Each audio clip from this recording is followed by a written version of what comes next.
I refuse to lose sight of my prime focus. I do not want anyone else to be asked if they were single, divorced, or widowed and how old their children are and able to have access to the courts. Right now in Florida, if you're not married, you're over 25 and you have no kids under 25 and you die because of medical negligence, your loved ones can't sue. That was the case with Sabrina Davis when she lost her father. Today, the push to repeal this controversial law critics call Florida's free kill law took center stage in Tallahassee. The Senate Judiciary Committee approved an amended bill that would outright repeal the free kill provision, but it would add caps to all pain and suffering medical negligence claims. Michael Beecham was one of many who spoke out against caps being added to Senate Bill 248.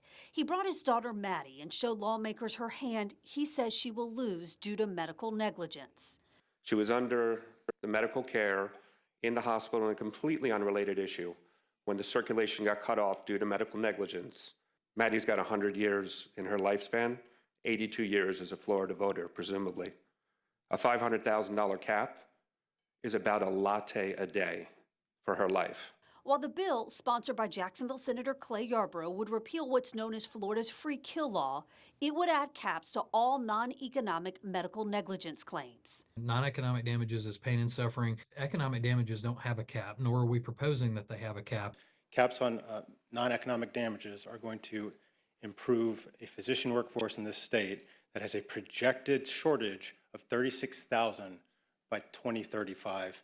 Senator Yarborough says adding a $500,000 cap on claims against practitioners and a $750,000 cap for claims against hospitals and medical facilities is needed in order to get the free kill law repealed.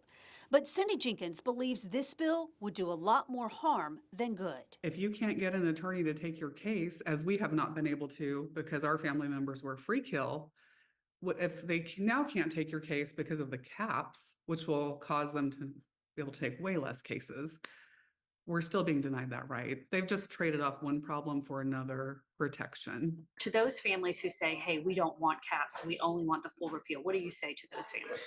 So what I would say is we have a 34-year-old law now that's been on the books that's been, to me, an injustice that's been impacting them and their families because of this wrongful death exception.